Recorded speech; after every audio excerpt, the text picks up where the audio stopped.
I was standing by the bar at that sleek New Year's gala, thrown by Hayden Co., the construction firm where my wife worked, when I saw the unthinkable. Through the slightly open office door across the room, I saw my wife of nearly a decade, Clara, slide into the shadows with her boss. Their lips collided, hands greedy, giddy like teenagers. My whiskey glass nearly exploded in my grip. 9 years of marriage, our 7-year-old son back home with a sitter, and Clara was setting fire to it all right in front of me. I'm Noah Carter, 35, contractor and home renovation specialist. I live in a tight-knit community near Asheville, North Carolina, the kind of town where secrets aren't secrets for long. But no one knew mine. Not yet. "You okay, man? You look like someone punched you in the gut," said Ben, one of Clara's co-workers, clapping me on the back. I forced a smile, my jaw so tense I felt it might snap. "Just tired, probably heading out." "She said y'all were staying late," Ben added. Of course she did. Clara had plans that didn't include me. "Changed my mind," I muttered, finishing the last of my drink. In my 20s, I would have stormed in there, yanked Owen Hayes, the pristine CEO of Hayden Co., by his tailored collar and crushed his smile into the carpet. I nearly did. My feet moved toward that office before reason reeled me back. But now, with a son I adored and a past assault charge that nearly ruined my life, I knew better. Violence wouldn't just cost me Clara, it would take my freedom, my son, my business. So I walked out. The January air was sharp against my skin as I drove home in silence, my knuckles white on the wheel. The neighborhood lights blinked mockingly as I pulled into our driveway. "You're home early, Mr. Carter," said Jess, the teenage sitter from next door. "Eli's asleep. I stayed till now and gave him dinner." I tipped her extra and thanked her. Then I sat in the living room, surrounded by framed smiles and happy lies. I waited.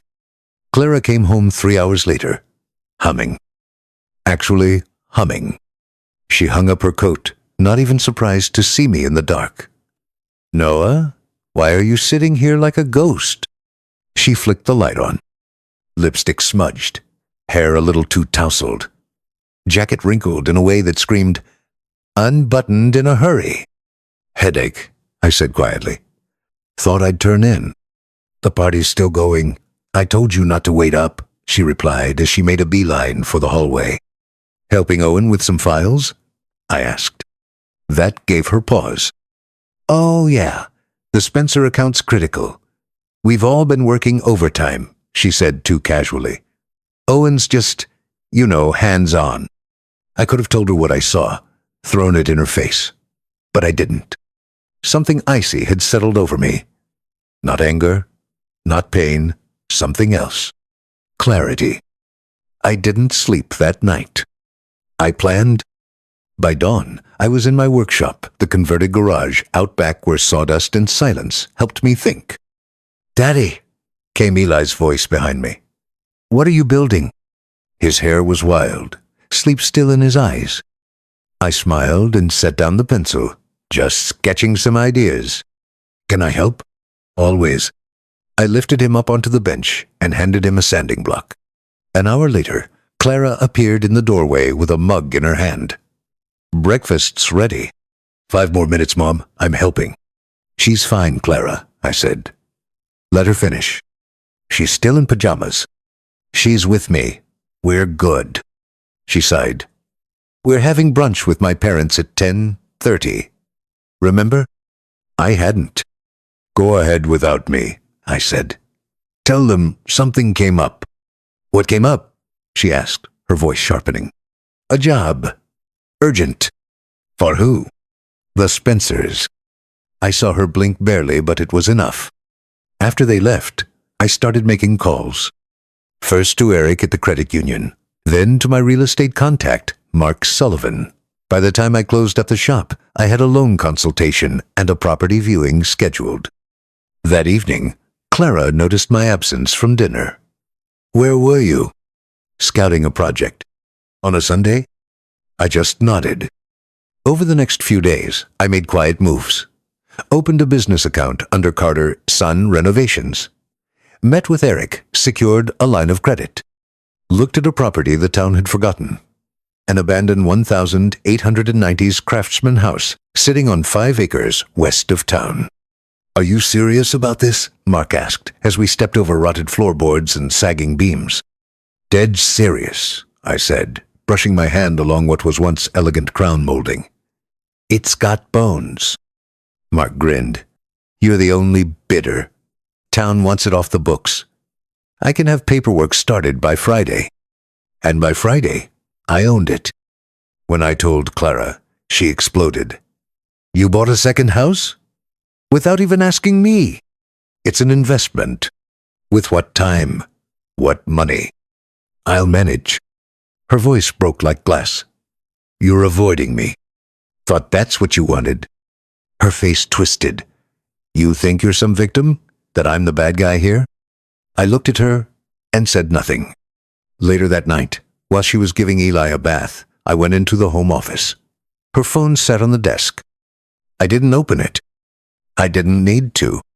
Instead, I searched through the project files she brought home, invoices, permits, documents, marked confidential. And that's when I saw it. Duplicate orders with altered specs. Forged inspection records. Permit signatures that didn't match legitimate registries. I took photos. Quiet power. The kind I'd use not to fight, but to win. The house I bought was a wreck. A leaning, vine-choked shell of what had once been a proud Victorian. The porch sagged like tired shoulders, windows long gone, paint flaking like scabs. But I didn't see a disaster. I saw my way out. "This place needs everything," Mark said again, standing in what was probably the living room. "Foundation, plumbing, wiring. It'll eat money."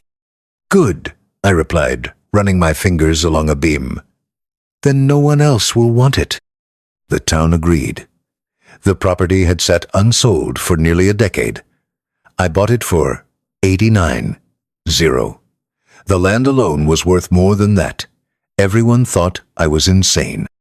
Clara was livid. "You did what?" she hissed as we stood in the kitchen 2 nights later. "You took out a loan?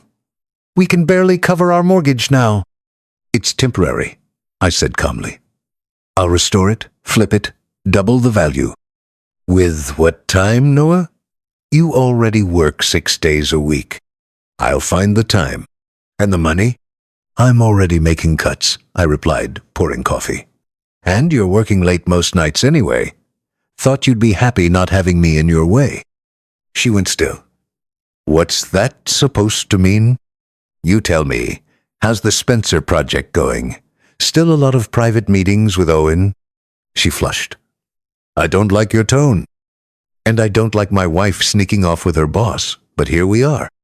She slammed the counter with her palm.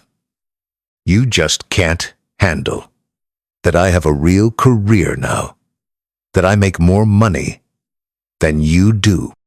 That one stung, but I didn't show it. "If you think this is about money," I said, "you're not listening. Maybe I stopped trying." She stormed out of the kitchen. We didn't speak for 2 days. That same night, after she'd gone to bed, I called an old friend, Matt Rayner. We'd gone to high school together. He now worked in the state prosecutor's office, specifically with white-collar crimes. "Noah Carter," he said. "Man, it's been years." 7, I think, I said. "You still with the AG's office?" "Yeah." "Why?" "I've got a situation. Hypothetically." "Oh, no. Nothing good ever starts that way. Hit me." "If someone had evidence, clear documentation of construction fraud, permits, falsified materials, undercutting safety regs, how would they report it?" Matt was silent for a beat.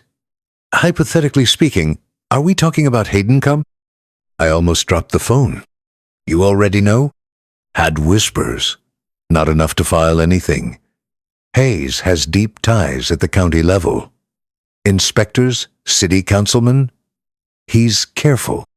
But if someone hypothetically had real paperwork, they should compile everything and bring it straight to me, not the local authorities." "Got it. Be careful, he added.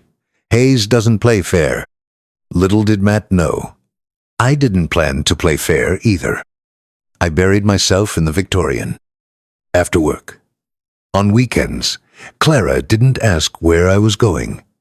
I don't think she cared. Eric from the bank helped finalize the separate business account. I named it Carter, Sun Restorations.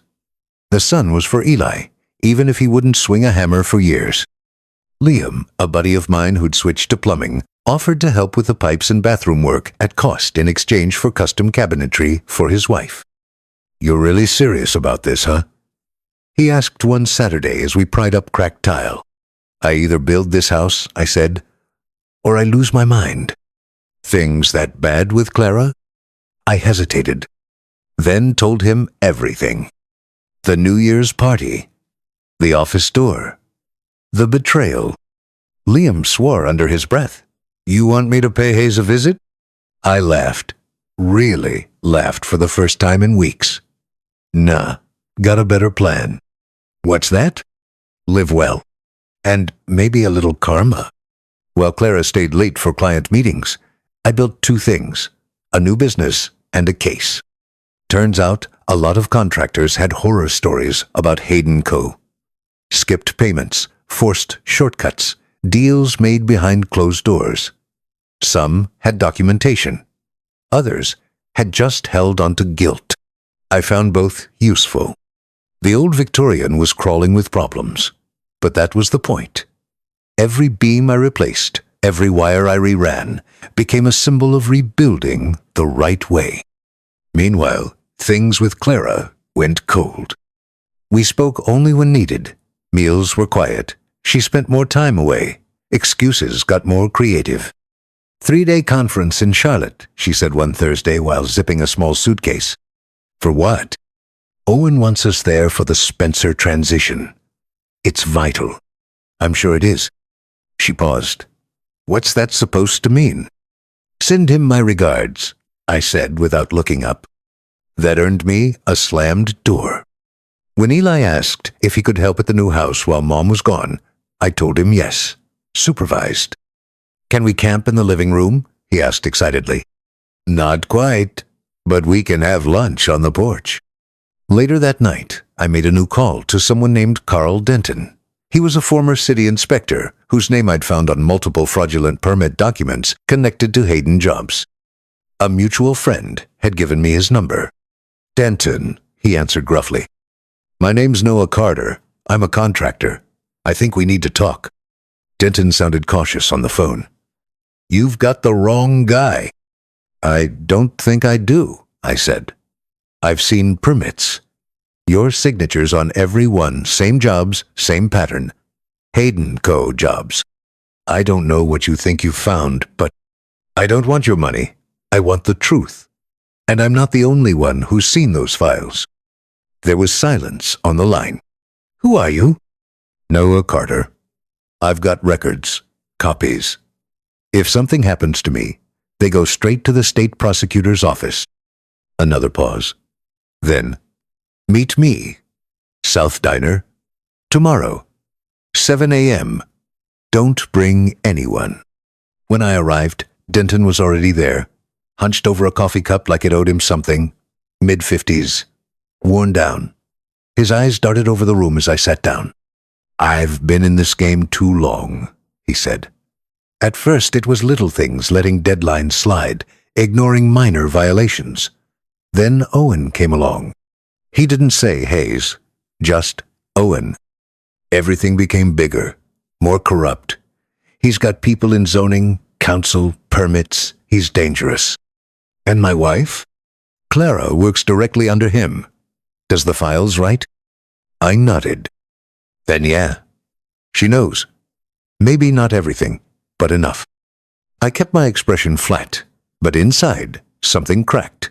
Not just infidelity, complicity. Why are you talking now? He looked out the window. My daughter and her husband just moved into a Hayden build. 2 kids.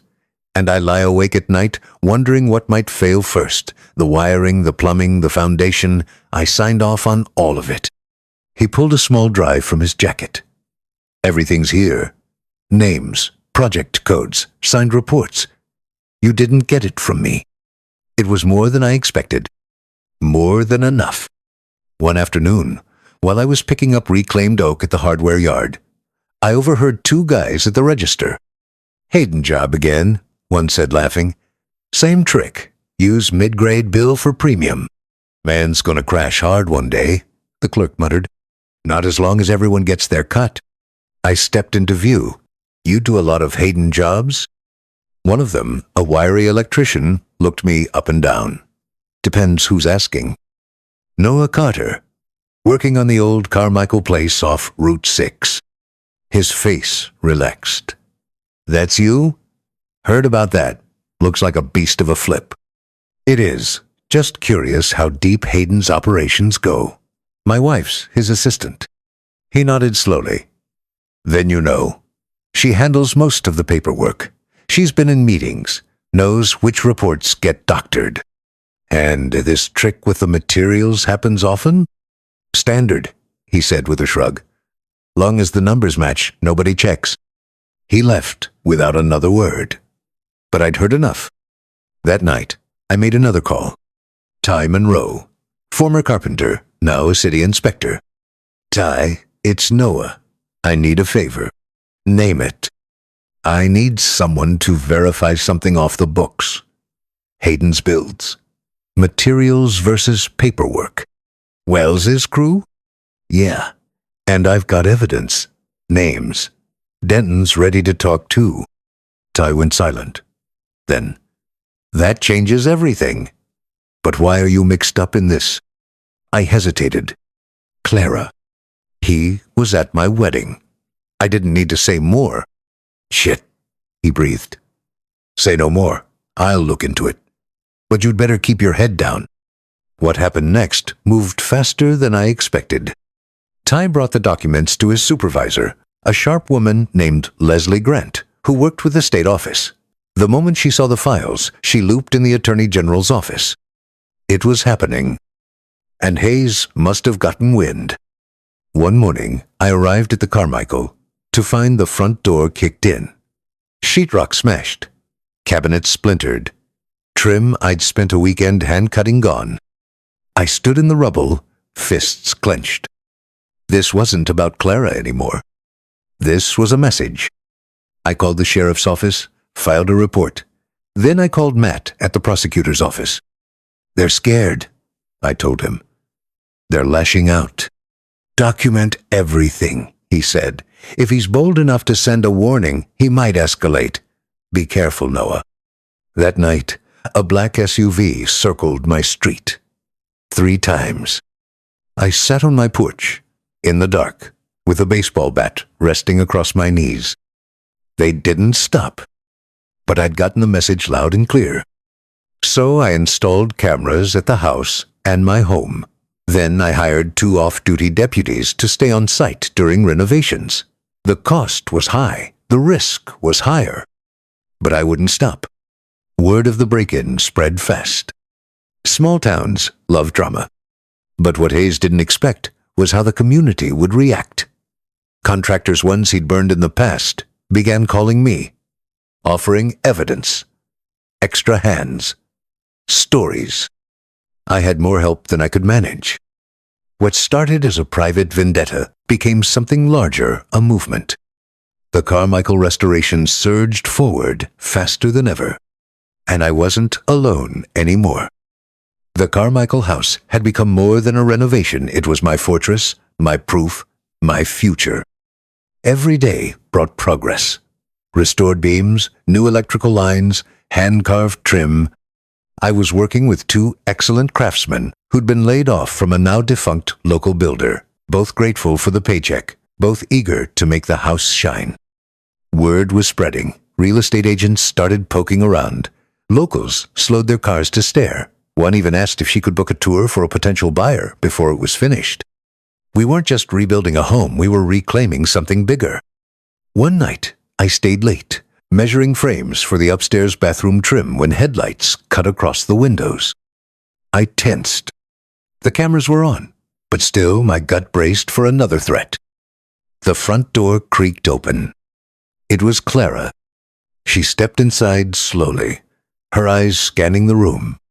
"So this is where you've been vanishing to," she said, running a hand along the newly finished banister. "I had to ask around town to even find this place. What are you doing here, Clara?" She kept walking, touching things.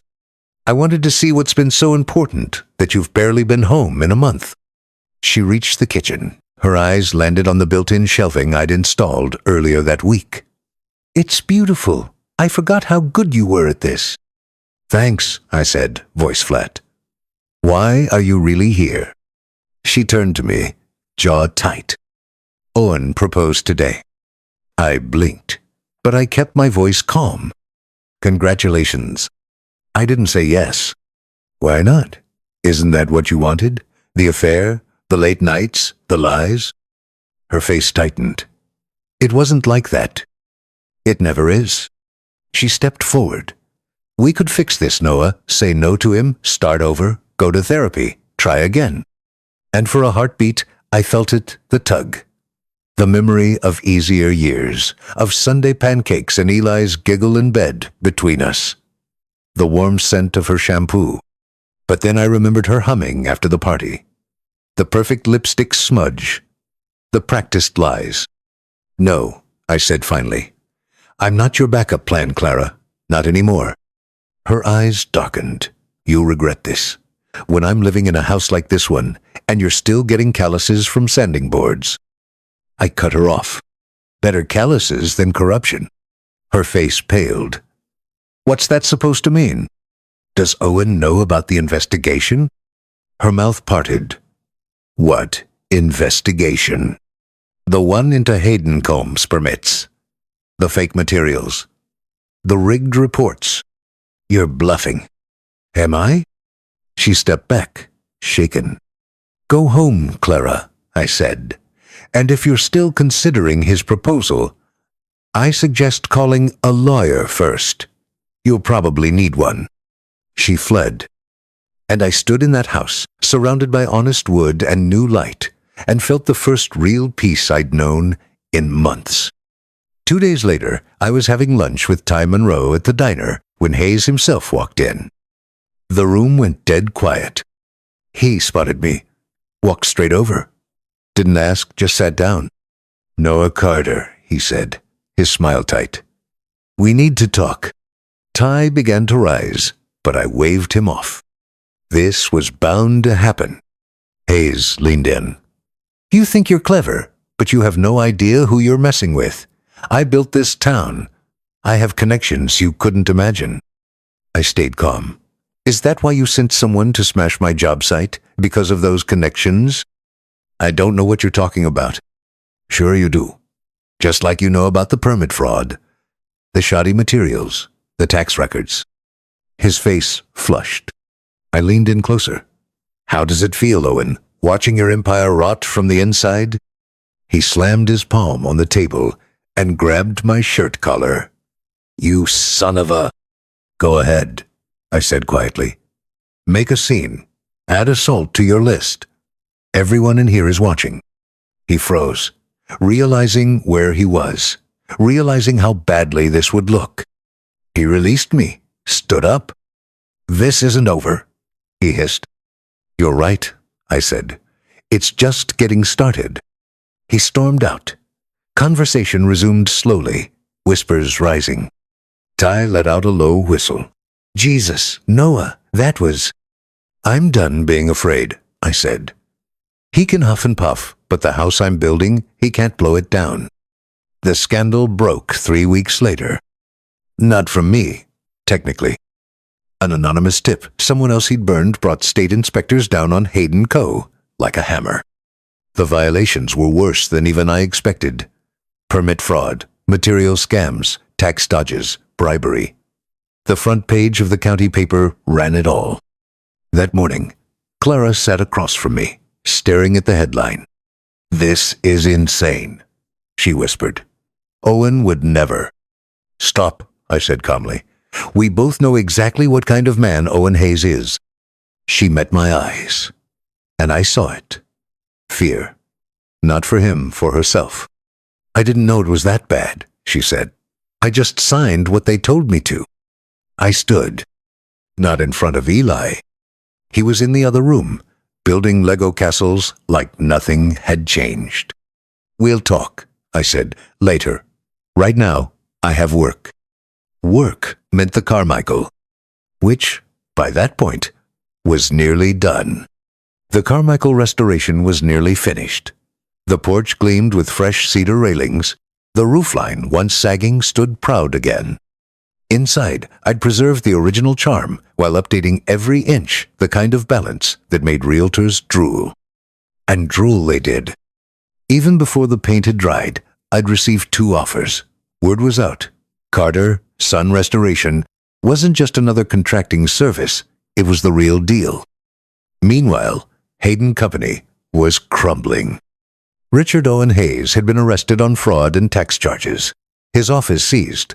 Clara told me they questioned everyone, including her. She was waiting for me one evening when I got back to the house. Eli was at a sleepover. They came to the office, she said, voice hollow. They took everything. Every file. Every computer. What did you tell them? That I didn't know anything about the illegal stuff. I raised an eyebrow. But you did. I didn't know how deep it went. I stepped around her, dropped my tool belt onto the bench. But you knew enough, I said. You knew they were cheating clients, faking materials, and you said nothing. She tried to speak, but I wasn't done. And what about cheating on me? Was that part of the corporate strategy too? She sank onto the edge of the couch, shoulders slumped. You saw us. At the party. Office door cracked. I saw everything. Her hands trembled. Noah, it was a mistake. It didn't mean anything.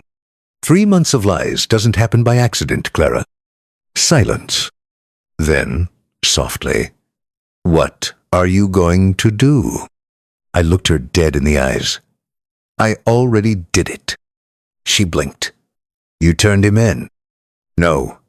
Someone else beat me to it. I told her about the Carmichael, the new business, the offers, the meeting with a local developer, Kenneth Layton, a big name around here, known for upscale builds. You were planning all this. Behind my back, she whispered. I was building something honest, while you were helping Owen defraud half the county. You can't take Eli. I'm not taking him, I said. But I'm not walking away either. We'll set a custody schedule, and we'll keep it civil for his sake. Her voice softened. And us? There is no us, Clara. You ended that. The Carmichael sold for nearly twice what I put into it. I bought a smaller house close to Eli's school and converted the garage into a home office for Carter's son. 6 months later, I had 6 full-time employees and 2 subcontractors. Kenneth Layton's firm contracted us for a full neighborhood restoration project on historic homes' 15 properties, 2 years of work. We were featured in Southern Restoration Journal for our blend of period-correct detail and modern craftsmanship. And I was no longer just Noah the handyman. I was building a legacy. Owen Hayes was sentenced to 4 years. His firm dissolved. Assets sold off. Clara lost everything, her job, her relationship, and her sense of invincibility. One night she called me, her voice thick with wine. He said he loved me, she slurred. He said he'd leave his wife. He said we'd be together. And what happened when the charges hit? I asked. He blamed me, said I was the one keeping the records, that I should have known. Were you? No, she shouted. I mean, I just did what he told me. Like always. She went quiet. I miss you, Noah, she whispered. I miss our family. I miss what we had. I stared out the window. The Carmichael porch lights were on. Ellie, the interior designer I'd worked with on the Layton project, had picked out the fixture. We'd started seeing each other slow, cautious, but real. I miss what we had too, I said. But we're not those people anymore. Then came the final twist. Clara made a deal with the prosecutors. In exchange for full cooperation, she got 3 years probation and avoided jail. The information she handed over was explosive bribes to city officials, zoning kickbacks, fake inspection records going back 10 years. Names I hadn't seen, layers I hadn't known. Hayes's web reached into the mayor's office and the county housing board. And Clara had been a key player in unraveling it all. Through it all, I kept building. I worked every day. I picked Eli up from school on my custody days. Ellie and I kept things professional at the office, but it was becoming more. We laughed. She challenged me. She believed in what I was creating. One cool October afternoon, I stood in the kitchen of a freshly finished 1,920s bungalow, our latest restoration. Eli was with Clara for the weekend. Ellie was arranging flowers for an open house. "Earth to Noah," she said, waving a stem in front of me. "You disappeared." Just thinking how much has changed in a year. She came around the counter and hugged me from behind. "For the better?" she asked. "No doubt." The doorbell rang as Ellie was fluffing pillows for the open house staging.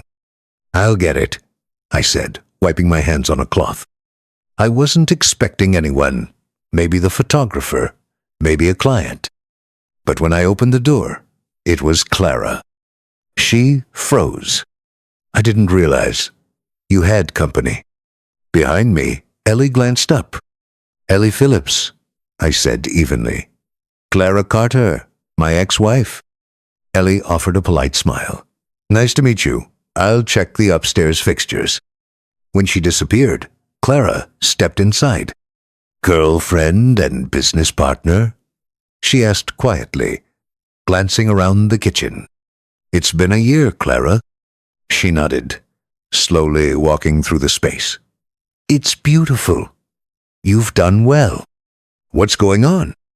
She swallowed. "Owen's sentencing is finalized. 4 years. Eligible for parole in 2. "I know. It was in the paper." She hesitated.